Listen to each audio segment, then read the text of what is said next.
question. Has anybody in this room ever had a tough time in their life that music helped them get through? Has anybody in this room, anybody here have a friend that they only made because of music? Does anybody in this room like being at a concert better than they like being at work? All right, I thought so. So my name is Bill Carbone. I am the executive director of teachrock.org. Thank you. Our mission is to harness that joyful power of music and transform education and improve students' lives with it. Thank you. Something we do by taking well, if you look at our awesome mirror graphics back there, we take the sounds, the stories, and the science of music, and we integrate it into every classroom. Love it.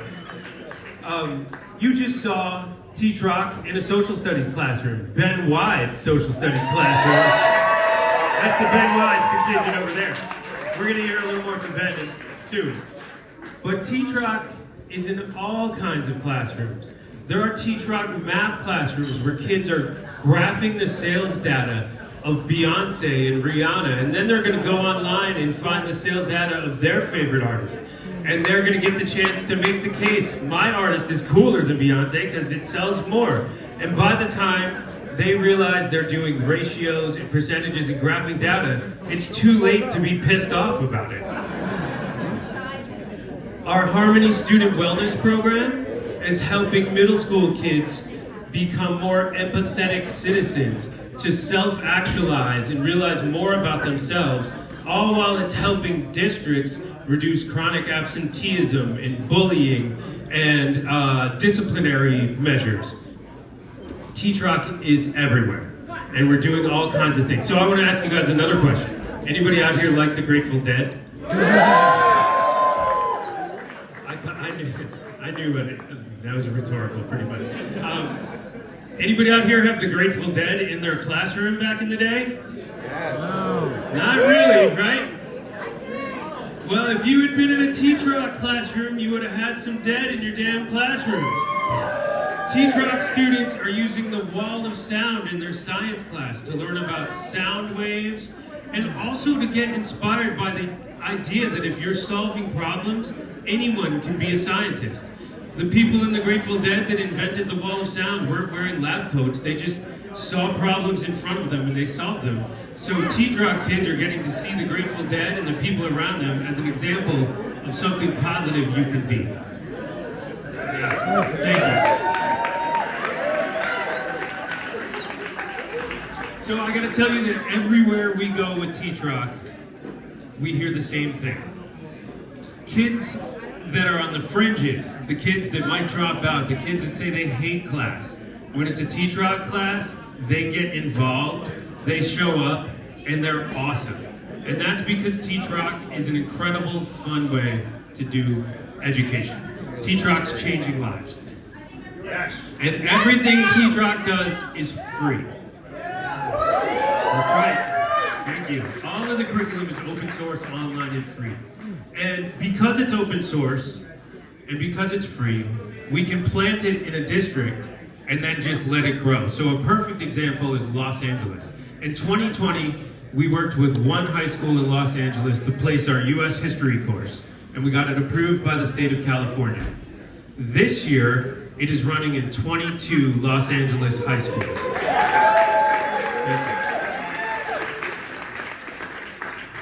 Of course, I have to tell you that doing all that free stuff is not cheap. Not cheap at all.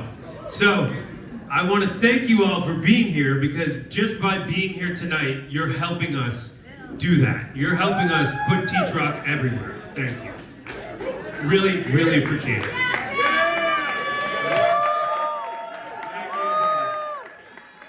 It is also my duty to tell you that you can do more. You can do more. How can you do more? Well, there's a few key things you can do tonight. There is a raffle. You guys hear about the raffle? Yes. There's our friend Jen is moving around selling raffle tickets, or you can get them at the merch table back there. But the main prize is a Gibson Les Paul signed by our founder, Stevie Van Zandt. Pretty cool. That's like thousands of bucks. There's awesome things signed by Mickey Hart in there. There's really cool prizes. There's also our merch table over there. The incredible poster that Antonio Rayo Negro designed for us is available in a foil print.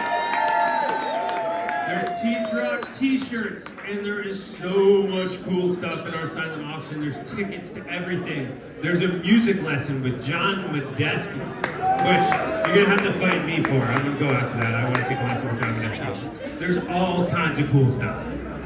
And you can always donate if you feel the spirit. So back to the power of music. We've got an incredible program coming up. First of all, I want to give a big round of applause to the Heller High Water Band who opened it up tonight. Thank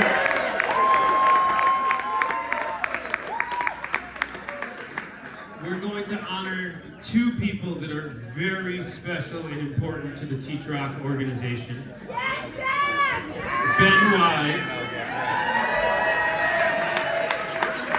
and Deborah Solomon.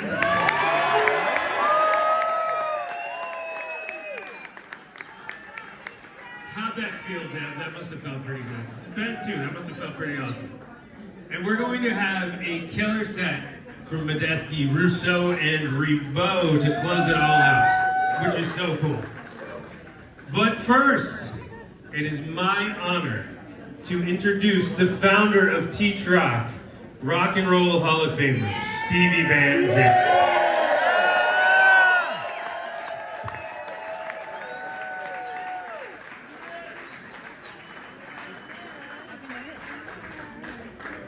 Thank you, Billy. Well, thanks for coming out tonight. This is a great group. Yeah. Bill wants me to tell the story from the beginning. Now, I think most of you have heard the story already, but I'm going to tell it anyway. Because Bill thinks there's a lot of new people here tonight. I don't know. Oh, yeah. Yeah? So, once upon a time, a friend of mine came to me. This is, I don't know now. I have no sense of time. It's like 15 years ago. I don't know. A friend of mine came to me and said, listen, the Music Teachers of America came to her. She was a Washington, D.C. Type chick. And the music teacher said, listen, they just passed this thing called No Child Left Behind legislation. And all of the music classes in public education have been canceled because of it.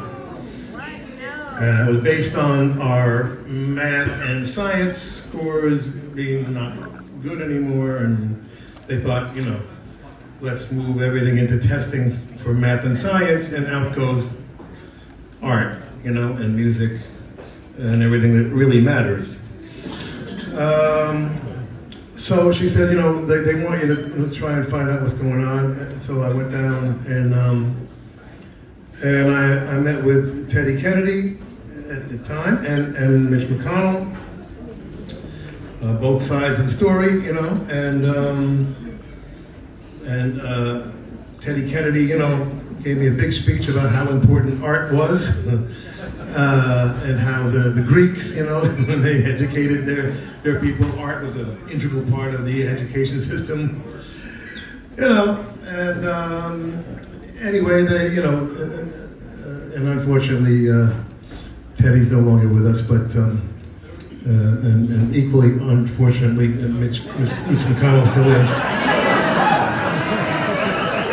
But they were both, you know, very apologetic that day, and they said, you know, it was, you know, unintended consequence. We didn't mean to cancel all the arts classes and music classes. And I was like, okay, that's cool, you know, we make mistakes, so fix it. They're like, no, we don't fix shit in Washington, D.C. We just fuck it up, you know?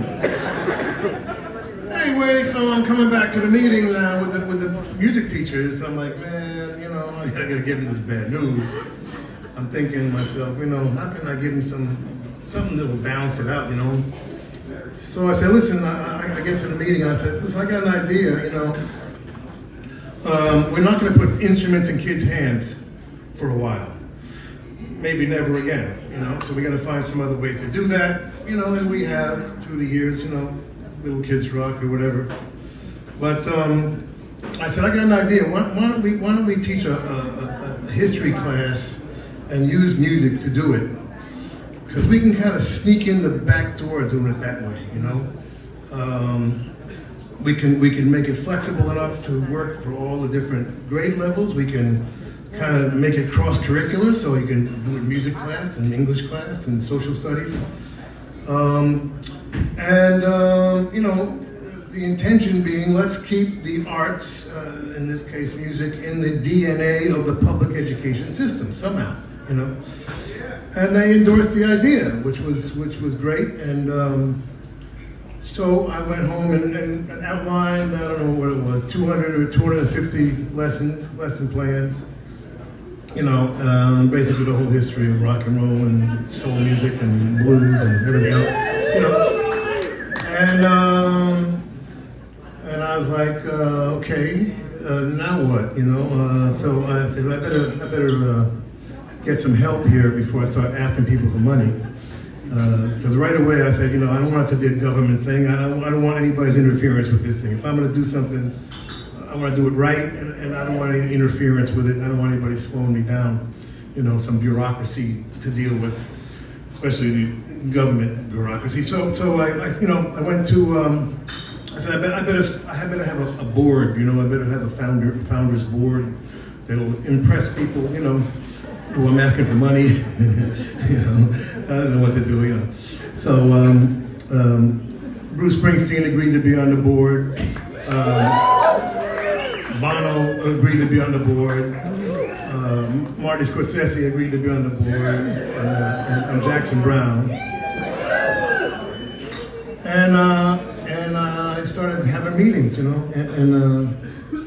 I got very lucky, very lucky, and scored right away, and started hiring, people to start writing these lessons, And as we got into it, I realized that really it was going to end up being three different goals. Keep the arts in the DNA of the public education system.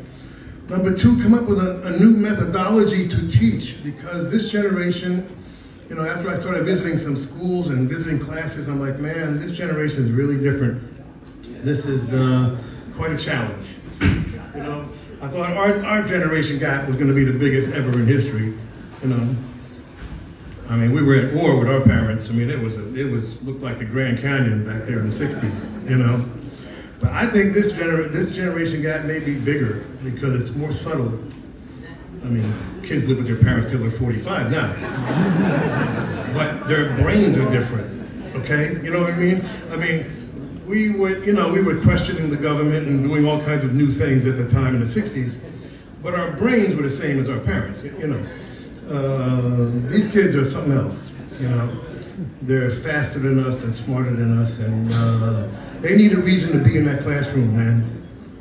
All right, they're like, hey, I can get any answer I want on my device in 30 seconds. Why do I need to be here? So the first thing we got to figure out is we got to give them a reason to be there.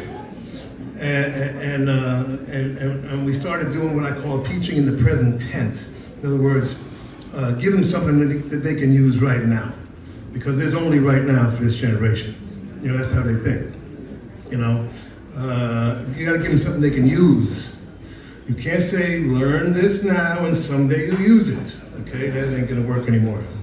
So you got to give them something they can use. And so we had to come up with a methodology that would do that. Now, luckily, music is something that is the common ground. And no matter what a kid's into, they're all into music. So that was a wonderful sort of way to start. And we would just, we'd say to them, instead of taking those earbuds out of your ears, just tell us what you're listening to. Because we realize we can't pull them to our old methodology. We got to go to them. Okay, they got to go to where their ground, where they're secure. And we would say, who are you listening to? And they would say, I'm listening to Beyonce, whatever. And we say, well, Beyonce comes from this woman named Aretha Franklin. And they'd be like, oh yeah? I'd be, yeah, and she comes from a place called Detroit. Oh yeah? Yeah, we think about Detroit. And she comes from the gospel church. We talk about the gospel church. And got involved in the civil rights movement. We talk about civil rights. And they're listening, and they're paying attention. And we realize that's the most important moment in an education, is that moment where the teacher actually gets their attention, which is what they're having trouble doing. So, bam, we got their attention, and now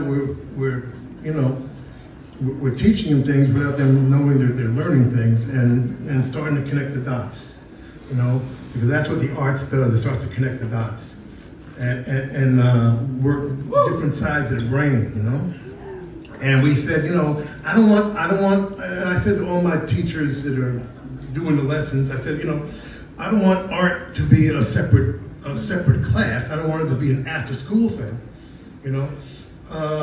We need this to be integrated.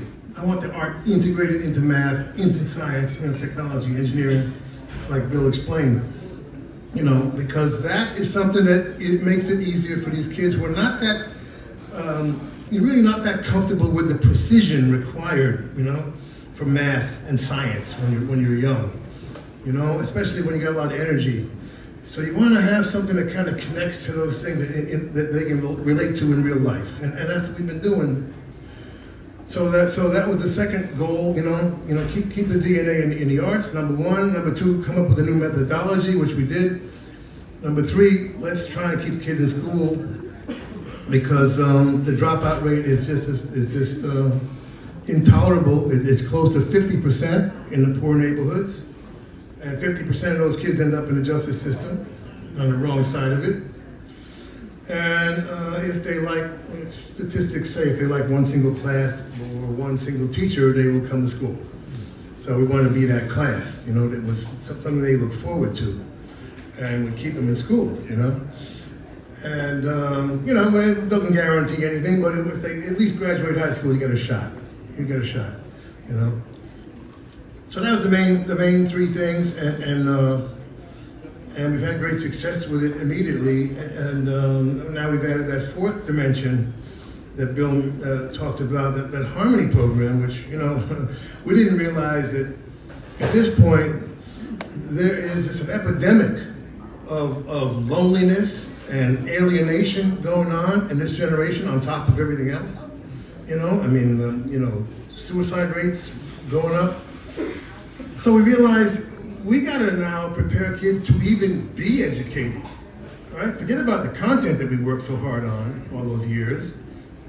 We gotta prepare kids to actually get in the right frame of mind to be educated. So we started this wonderful program in homeroom, and it sounds ridiculously simple, but we just say, just put the devices away, and we form a circle, the Native American circle, and we say, just talk to the kids next to you, and introduce yourself, talk a little bit, what's going on at home, what's your favorite music, what do you want to be when you grow up, whatever it is, just talk, and so all of a sudden the kid that's a little bit shy, or maybe it's an immigrant kid, or somebody from out of state, or who felt really not comfortable in school, suddenly they got a new friend or two. And the teachers are telling us that this is making enormous difference. They're seeing results on this thing that's incredible. So that was kind of a rather new dimension to the whole thing. We've been doing that for just a year or two, and all of this is having just amazing success. We expected some pushback somewhere along the way, but we haven't gotten any. Mostly because,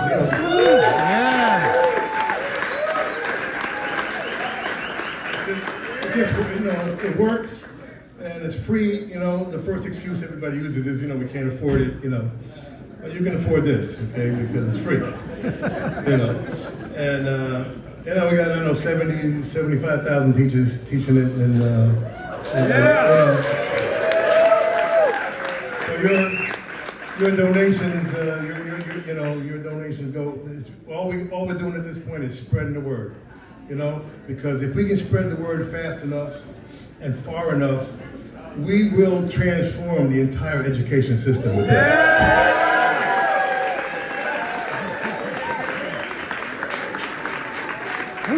So let's look at an example of one of our very first teachers who implemented our whole thing when it was just really an idea. It was sort of a pilot program, I mean, we weren't sure it was going to work. We just said, let's try some things, and that's why we're honoring Ben Wise tonight.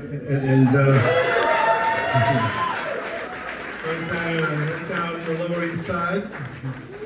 And yeah, thank you for coming, and let's go into his classroom and check it out.